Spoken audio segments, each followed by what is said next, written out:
Hello students, how are you? I'm back again with the second part of HCl. That is, we are going to start today with preparation of hydrochloric acid. In the last lecture, if you remember, we have done preparation of hydrogen chloride gas. While teaching you that part, I taught you that when hydrogen chloride gas is dissolved in water, it forms hydrochloric acid. Now, we are aware that hydrogen chloride gas is highly soluble in water.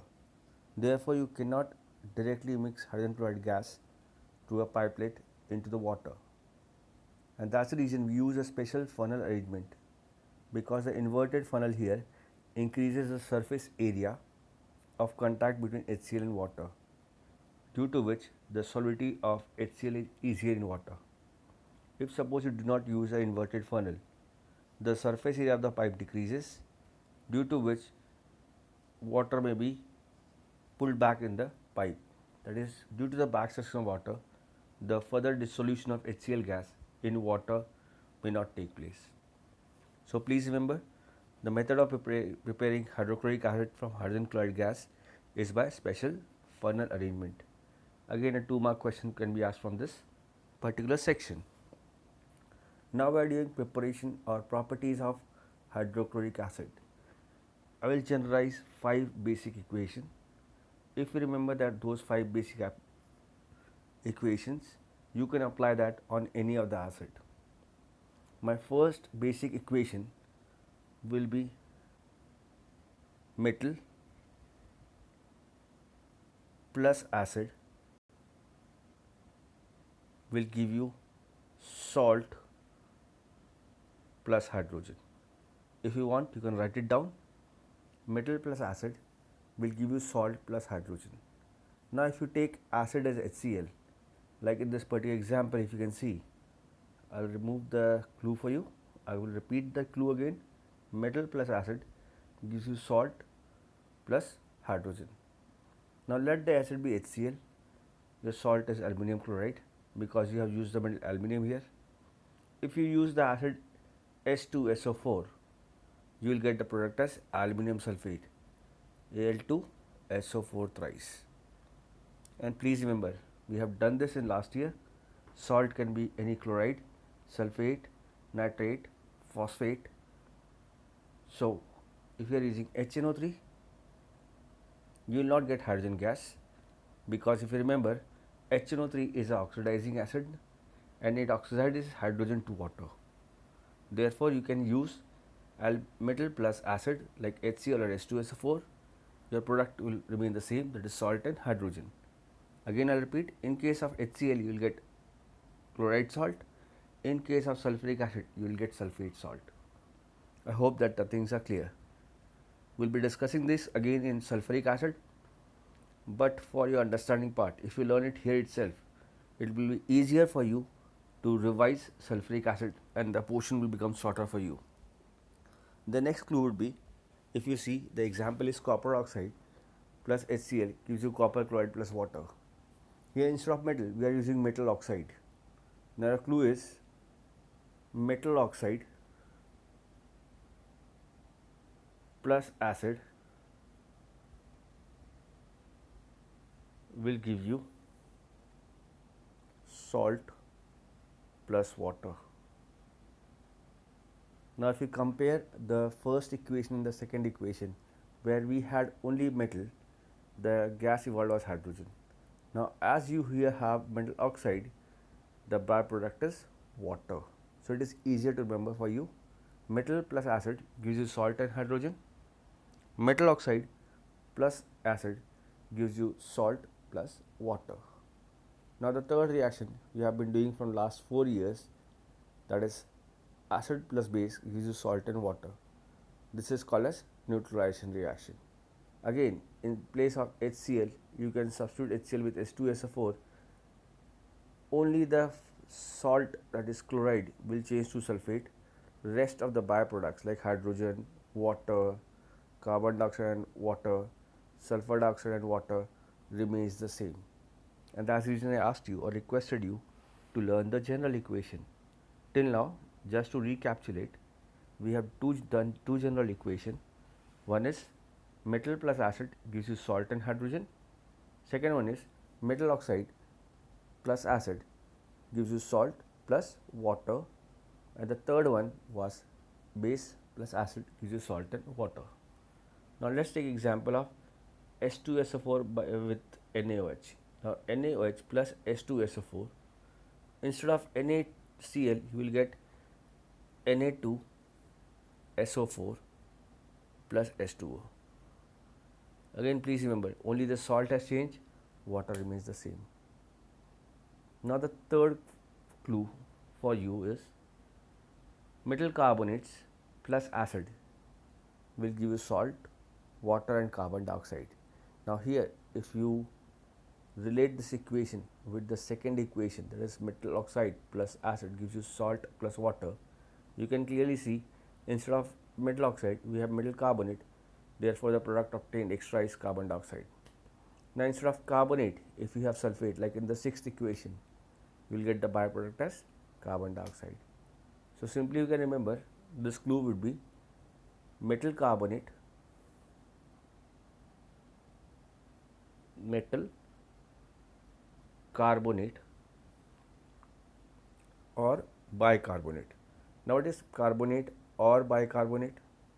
Now carbonate is CO3 and bicarbonate is HCO3. You can use any metal carbonate or any metal bicarbonate plus acid will always give you salt,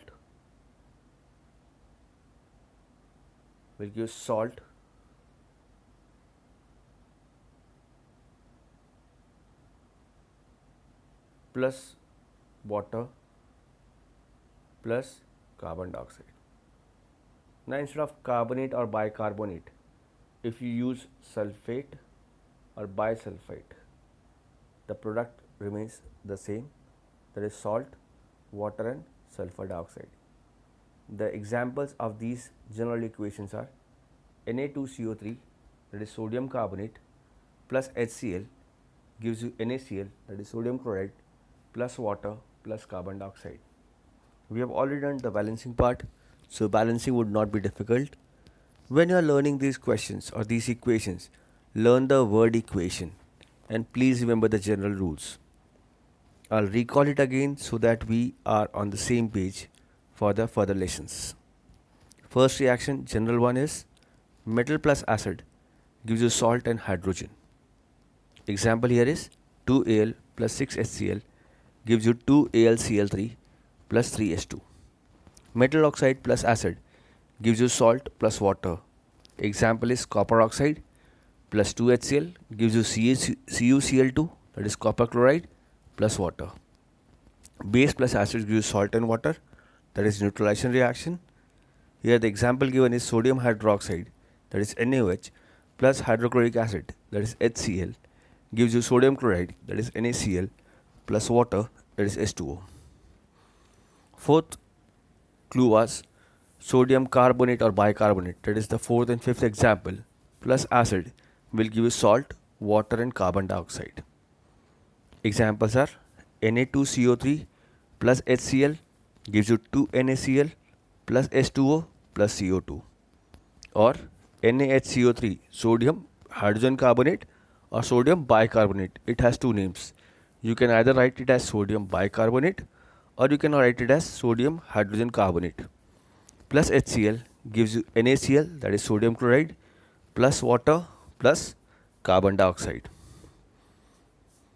Now the next clue, metal sulfite or sulfate plus acid will give you salt, water and sulfur dioxide. If you have carbonate, you get carbon dioxide. If you have sulfite, SO3, you get sulfur dioxide.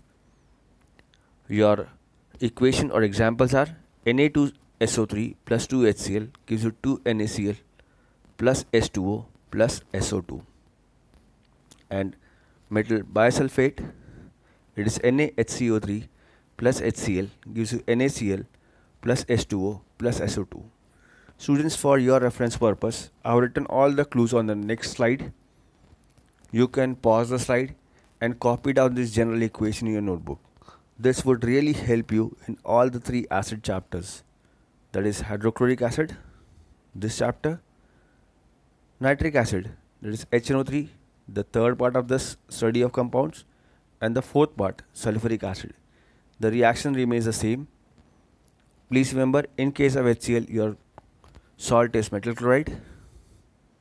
In case of sulfuric acid, your salt is metal sulfate. And in case of nitric acid, your salt is metal nitrate. Only in case of nitric acid there are some exceptions, because nitric acid is a strong oxidizing agent. You can see on the reactant I have written metal plus HCl gives you metal chloride plus hydrogen gas. Second one, metal oxide plus HCl gives you metal chloride plus water. Metal hydroxide plus HCl gives you metal chloride plus water. Also please remember, metal hydroxide are nothing but they are bases, because metal oxides is basic in nature, and when these oxides are dissolved in water, it produces metal hydroxide, which are basic in nature. If the metal is from group number 1 or 2, they form alkalis. Now what are alkalis? Bases which are soluble in water are called as alkalis.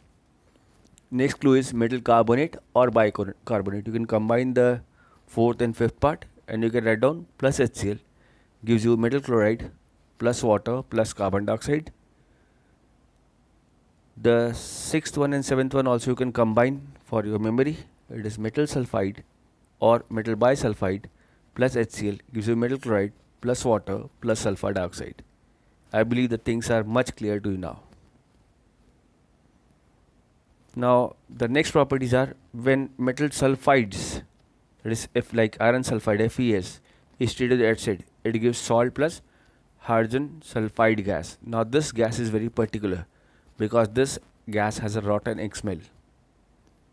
So this test also becomes important for exam point of view.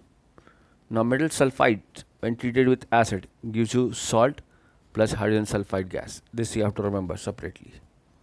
Now the next four reaction which we are going to do is precipitation reaction. Especially the 9th and 10th one is precipitation. 11th and 12th involves complex compound formation. You can clearly see when silver nitrate is treated with HCl, it forms AgCl and HNO3. Here exchange of cations takes place. Ag goes in place of H and H comes in place of Ag. The salt which is formed is a precipitate. What is precipitate? Insoluble salt formed during a double displacement reaction is called as precipitate. Second example is again similar. Lead nitrate plus HCl gives you lead chloride plus nitric acid. Here lead chloride is the precipitate. The next reaction is silver chloride when treated with ammonium hydroxide.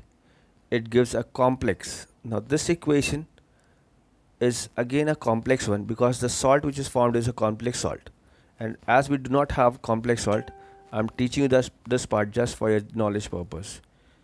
The salt which is formed is silver ammonium chloride because the salt formed is NH3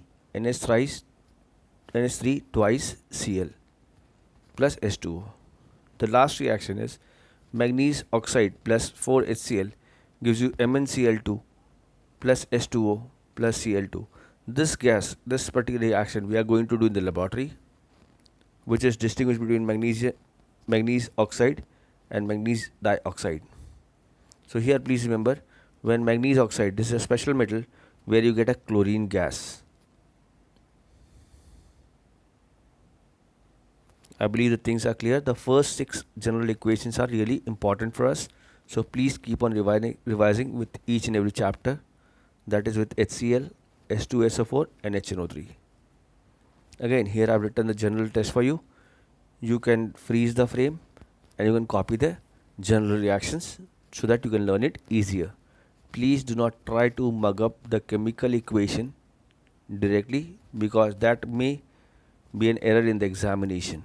So to avoid the error, try to learn the general equation, that is word equation, and try to practice converting word equation into the chemical equation, because there is a 5-mark question which will be asked in section 1 based on either completion of chemical equation and balancing, or directly on balancing, or converting a word equation into chemical equation and then balancing it. and that's a compulsory question. Now, what are the various tests that is coming under practical chemistry? You will be doing this in practicals also, but here we have to learn it theoretically. The first test to for HCl is take a glass rod dipped in ammonia, bring it near the jar containing HCl gas.